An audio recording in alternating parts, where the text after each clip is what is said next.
You are now listening to the Mill Social Talks podcast, hosted by Leroy Villamil, Chicago's best and finest when it comes to real estate. Find your forever home with Mills Realty.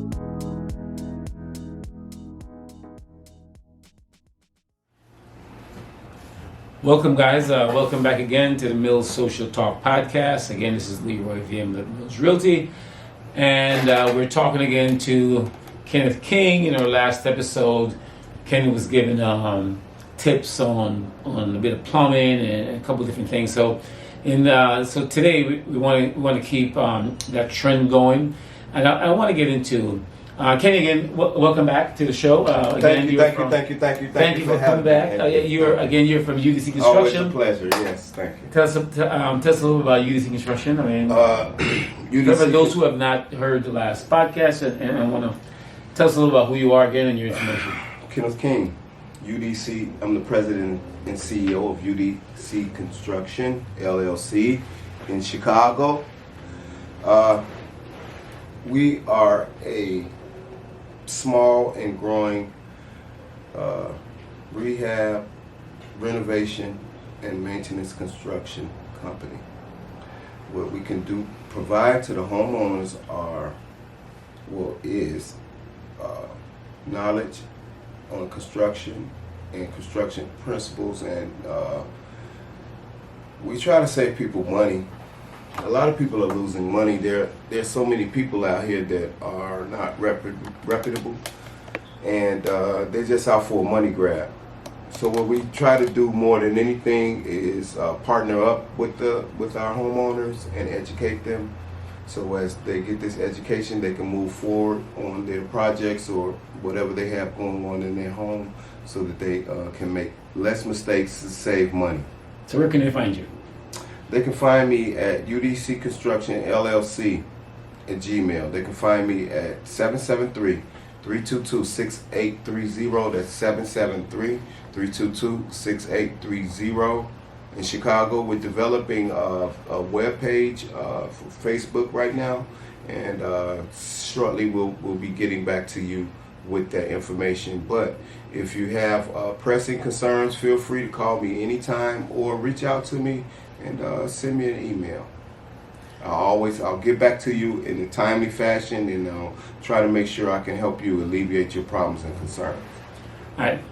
So in our last segment, I guess we were talking about tips. We got a few tips. So in this segment, Kenny, I want to talk a little bit about trends in the construction industry today. What's going on? Give me a general overview of what's going on in construction today. What's going on with homeowners? What are they doing right now? What do you see a lot of going on now that we have the pandemic? I mean, is homeowners doing something different? Are they building? Are they rehabbing? Or what do you see?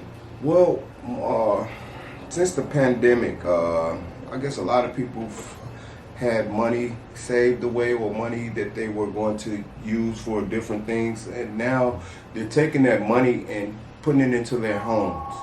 They're putting it into their homes because this is what do you need? You need shelter and then food, right? To sustain yourself, right? So they're putting the money into their homes, and I see a lot of homeowners doing a lot of renovation right now, and they're doing a lot of maintenance on their homes, trying to get their stuff back tight in case they have to get locked back down again. Seriously, there's so much uncertainty right now on what's going on with the pandemic, and like last year was just really in my time, it was a very unfamiliar time. It was very, who stays home for a whole year? No work. But isn't construction busy? At this point, it's very busy right now. But people are trying to spend their money to get the most bang for their buck in their homes. So how are they doing that though? Let me ask you a question. What do you see trending? What's the most they do? Are they just painting, or are people just doing the bathroom, the kitchen. What do you see a lot of? All of those things. They're doing mostly cosmetic stuff. They're painting. They're doing their bathrooms. They're doing their kitchens. They're doing their floors, and they're if there's room there, they're rehabbing their basements to make them into living spaces. Do you see people adding offices? It all depends. I guess it depends on the size of the home. A lot of the trends I'm seeing is in the material that's being used. They got this new material out that you might be familiar with, that you may not be familiar with, but it's really great. Vinyl plank flooring. Is that the one that's like about 6 inches? Wide? Vinyl planks, a typical plank is maybe 3.5 or 4 feet long. It's like maybe it's very thin. And the thing about it is, it's once it's on your floor, it's virtually waterproof. It generally is waterproof, and so which means you're going to get a lot of resiliency in the maintenance and upkeep of your home for when you're mopping, or you get sometimes you get water damage, floods, or whatever. It won't buckle. So that won't buckle. The water plank. It will not crack. The water plank floors. Vinyl plank floors will not buckle. Yes. So would you say that is as durable as oak? It's more durable than It's oak. more durable than oak. I mean, oak is like the original. Oak is porous. This is a non-porous material. It's like plastic. It's basically a polymer. Okay. And so they come up with this new material that's non-porous. So to the people that are not familiar with that verbal jargon, explain that to my non-porous. listeners. Pores are pores. If you people got acne, or you know what I'm talking about, you get the little zits and stuff. No, this stuff will not allow water to penetrate. It does not absorb water. Really? Okay. So so meaning, if something happens in your home and this vinyl plank flooring is down and it's installed properly, you won't have to worry about tearing up your whole floor, unless it's something that's going on underneath the floor, which is very, very, very rare with your infrastructure. So now if it's more durable than oak, which I thought oak was like one of the harder wood. As far as strength, it's very strong. It's strong, but if it gets wet, the water gets in. It's like the best way to describe it is like a sponge. So you see a sponge when it's dry, right? Right. So when you get water in the sponge, what happens? It absorbs the water. It expands, and that's what happens with the vinyl or with the wood flooring, with the wood base flooring. If the water gets into it, it expands. It expands, and that's what makes it buckle and break apart. Correct. With this material that I'm talking about, you won't have to worry about that. It's a little more expensive than the wood, but the cost savings comes the first time that you get a flood or you get a situation as to where the floor can be compromised. So is that being used a lot in the basements or just anywhere? Anywhere. Anywhere. I do suggest it if you're going to finish your basement. I do suggest it in your basement. It comes in a variety of colors. It comes in a variety of finishes. And I'm sure that whatever your design scheme is, you should be able to incorporate this product into it. So for the listeners, I mean, if you're listening, it's called the vinyl plank flooring. Vinyl plank flooring. For those who are listening, I mean, this is a tip from UDC that if you're rehabbing, so you say that gives you the most bang for your buck when it comes to the floor. Absolutely, very very easy to install for all the do-it-yourselfers. And if you can't install it yourself and you want it installed properly, UDC will come out there and put that floor in record time for you. We're going to get in there, we're going to get out of there, and you're going to have a very, very beautiful finish at the end. Yeah. Vinyl. So a little more expensive, but the cost saving is immense. A little more. More expensive than tile. Ceramic tile. It's less than ceramic tile. Okay. Costs a little more than the regular vinyl.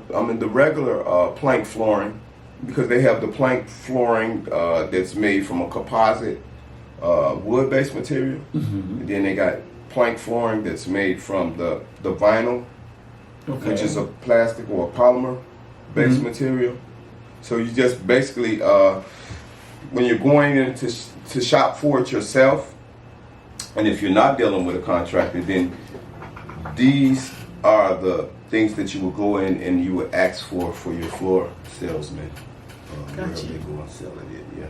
Oh, I think that's a great tip, guys, that you're listening.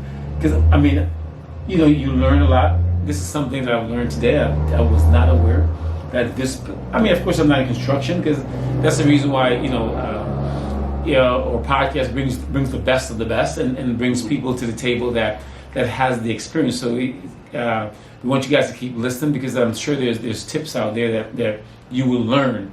So this is one tip that if you're doing your home, or you're not doing your home, or you can give advice to on this particular floor.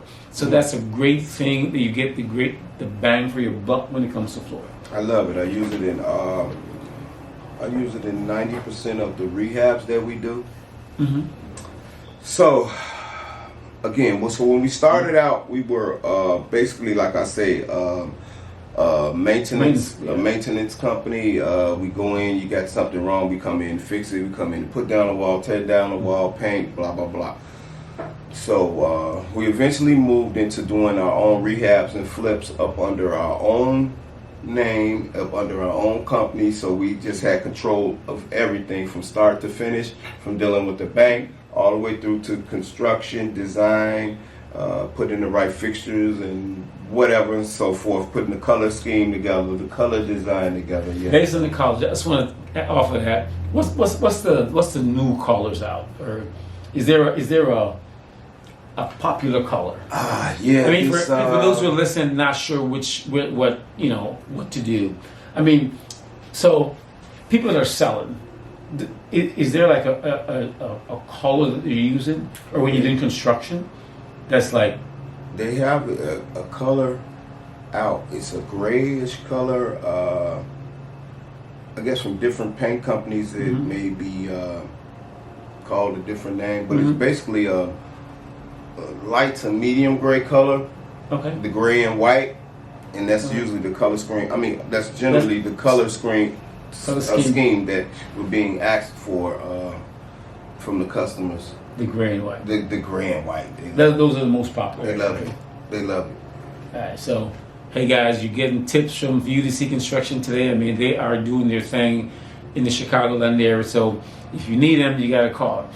I want to transition into something that I know you're good at. CHA inspections. I know this is something you do well. You see how he gets up, right? Tell me a little about. You have passed quite a bit of inspection. For me personally, by the way, and a number of my clients. Why are you so good at it? And I want to bring this in because for some of the owners that has property, and I had my own family member who was going through. I'm like, you gotta call Kenny. He's gonna get you passed because he knows what CHA wants when it comes to inspection. Tell me why you're so good at CHA inspection. Experience. Okay, see, that covers everything, right? Well, I was working for a company a while back, and their leasing base and their investors or their customers. There's a construction company, then you have investors, and then you have people that just want to do construction and they want to do rehabs, but they're not doing. They want to do flips. Not flips, but they want to hold.